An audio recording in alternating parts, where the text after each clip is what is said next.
ইয়া শিবাব تعال إلى المسجد تعال إلى الله جل وعلا তাকে যখন বলা হয় মসজিদে এসে, সে বলে পরে। লিখে দে কবে কতদিন বাঁচবি রে তুই, লেখ। এই ছেলে লেখ। হাসতেছে হাসতেছে, ইন্না লিল্লাহি। সে বলে পরে।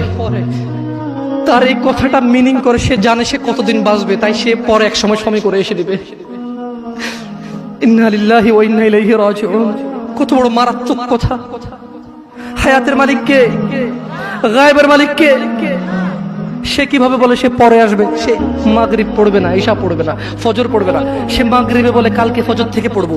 সে রাতের গ্যারান্টি দিচ্ছে সে বাঁচবে। লিখে দে তুই রাত বাঁচবি।